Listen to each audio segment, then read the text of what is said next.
Alors, pour commencer, on va faire un petit jeu. Je vais vous mettre une belle image et vous allez essayer de trouver comment ces jeunes filles sont restées inoubliables au niveau de la création du web.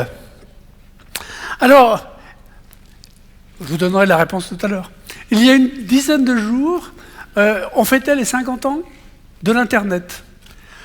C'est le 29 octobre 69 que deux ordinateurs aux États-Unis, deux universités, connectent deux ordinateurs et réussissent à échanger un mot de 5 lettres, le mot « login ». C'est le début d'ARPANET, c'est l'ancêtre d'Internet. Il y a 30 ans cette année, juste 30 ans, c'était au mois d'avril, Tim Berners-Lee, ingénieur, chercheur au CERN à Genève, invente le web et le monde ne sera plus jamais comme avant. Alors, le CERN à Genève, c'est ce grand centre de recherche à cheval sur la Suisse et la France, où des savants du monde entier essayent de comprendre d'où vient l'univers, comment il a été créé, peut-être un jour par qui il a été créé, mais je crois que ce n'est pas d'actualité. Alors, vous l'avez tous remarqué, la notion de web et d'Internet se confondent. On ne fait plus la différence maintenant entre l'application que l'on utilise, le web, et l'infrastructure, le réseau, Internet. Maintenant, je ne dis plus jamais « j'achète sur le web ». Je ne dis plus jamais « je lis mon journal sur le web ». Parce que je fais ça où? Sur Internet. Donc, ma prédiction, c'est que dans moins de 10 ans, le mot web aura disparu.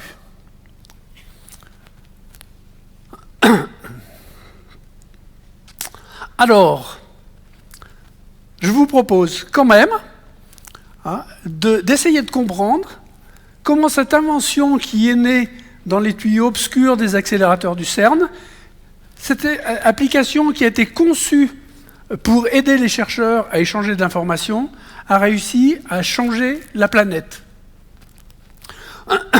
Alors si vous m'avez googlisé, donc vous savez que j'étais ingénieur au CNRS, plus particulièrement au centre de calcul, pas de ce qu'a dit Christian, de centre de calcul de l'IN2P3. C'est l'Institut national de physique nucléaire et de physique des particules.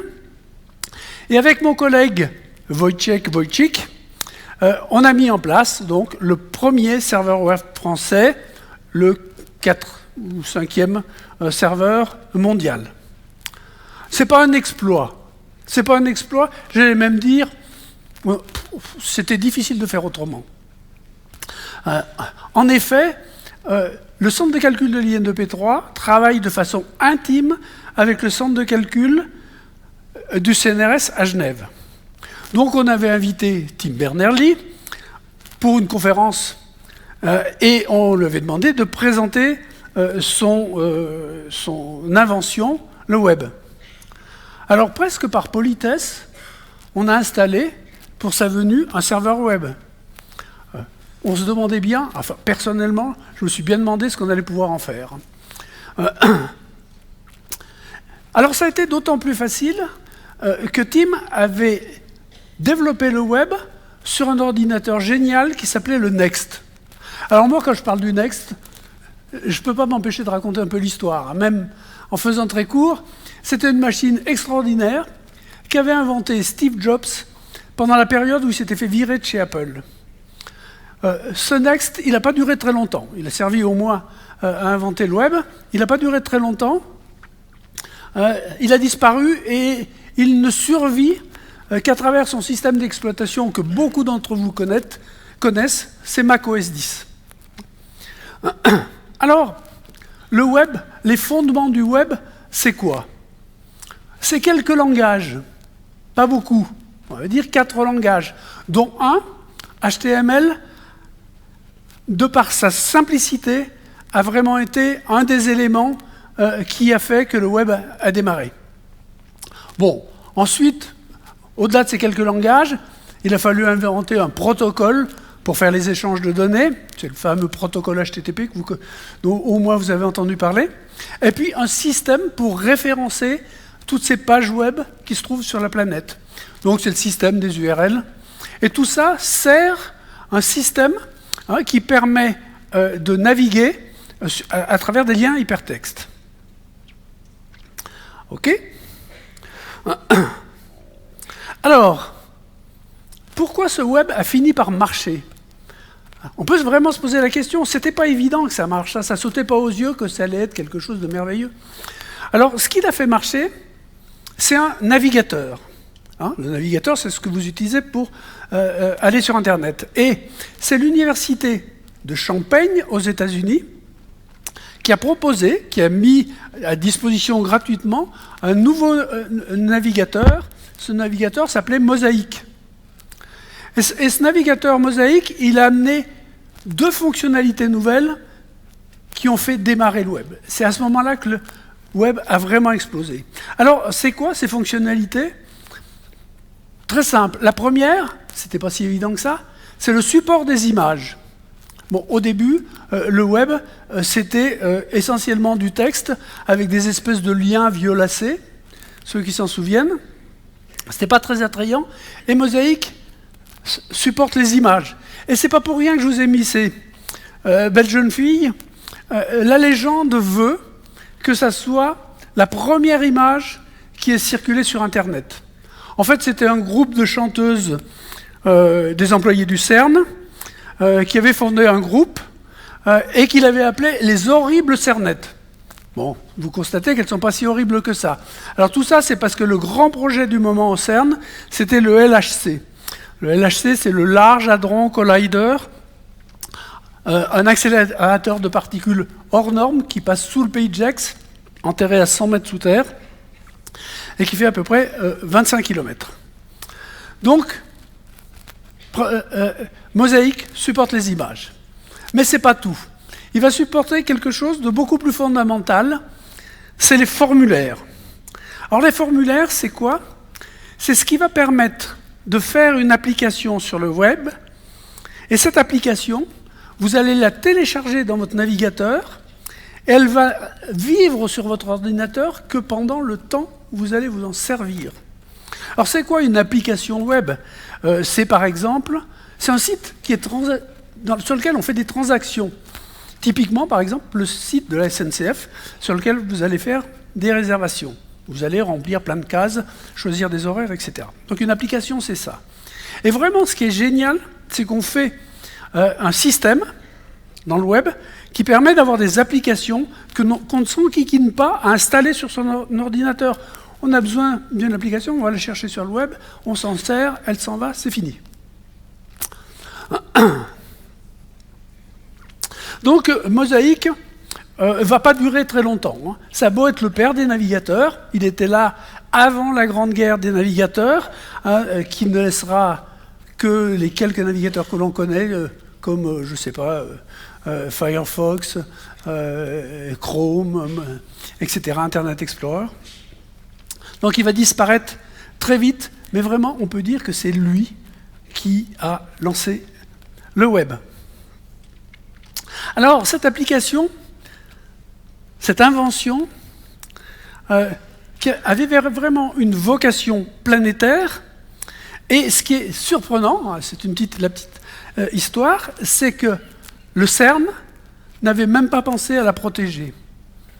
C'est assez extraordinaire. N'importe qui aurait pu voler les codes du web, changer une bricole dedans, dire « le web, c'est moi », et maintenant, chaque fois que vous mettrez un lien dans une page web, vous me verserez, je ne sais pas quoi, un nano bitcoin par exemple, ça n'existait pas à l'époque, mais bon, peu importe. Alors, on est aux environs de 94, 2000, les tuyaux de l'Internet commencent à être suffisants, on a les outils, les GAFA, Google, Apple, Facebook et Amazon vont arriver et vont s'emparer du web, vraiment.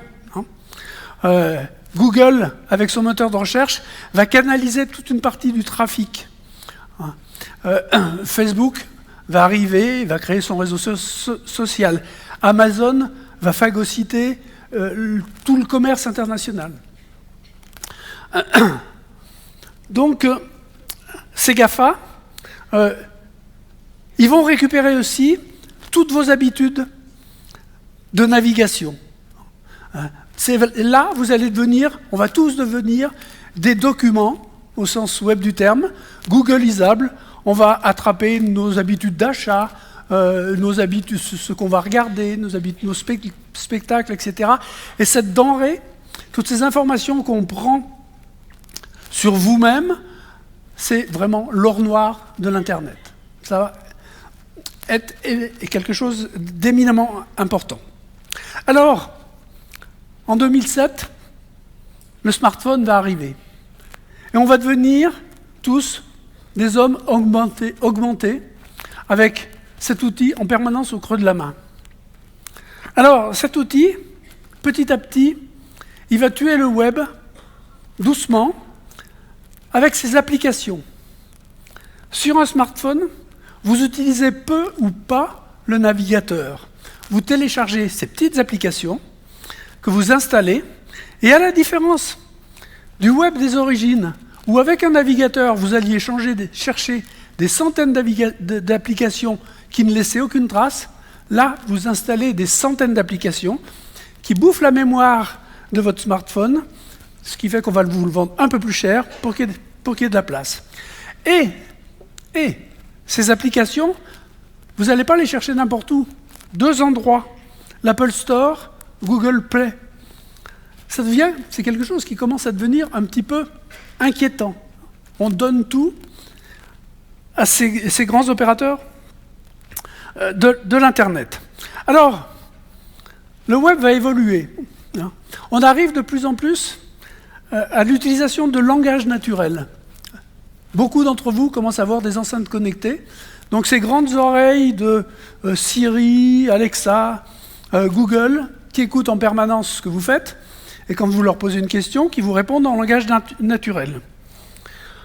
On va avoir l'apparition des chatbots.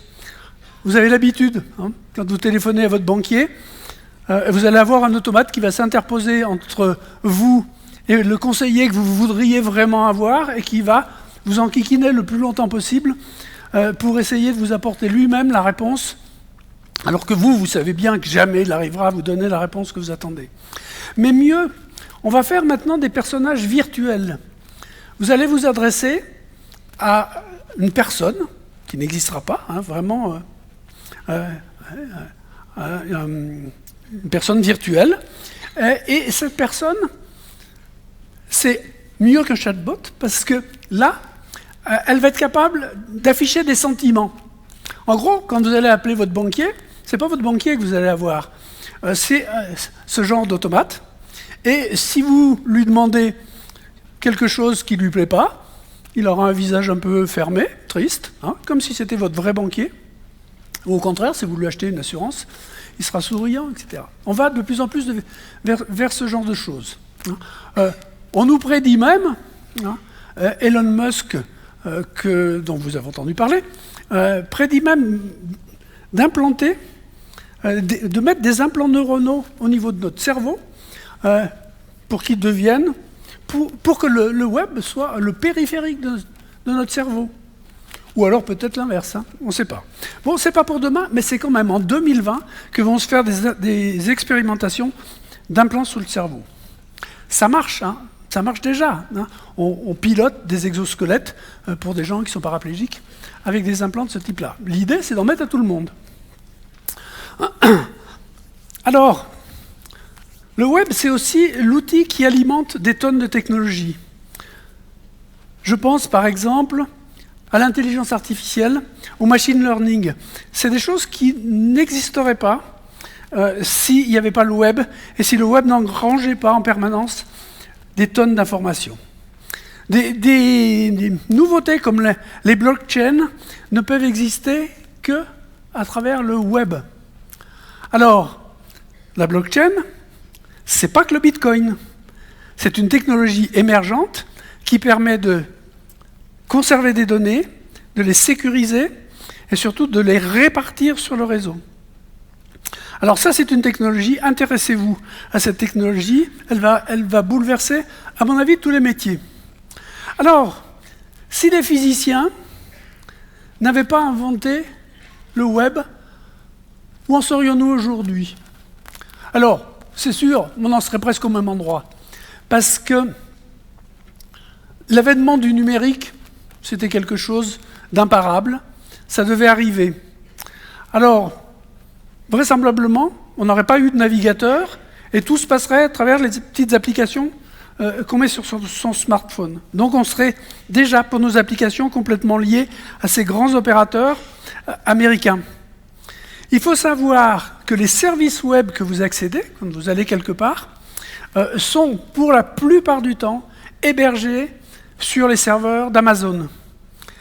80% des entreprises du CAC 40 sont sur AWS, Amazon Web Services.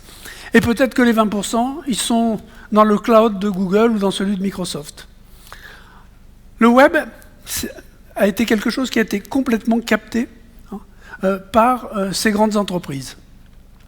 Alors, si le mot web disparaît, la question qu'on peut se poser, c'est quelle liberté il restera encore sur Internet?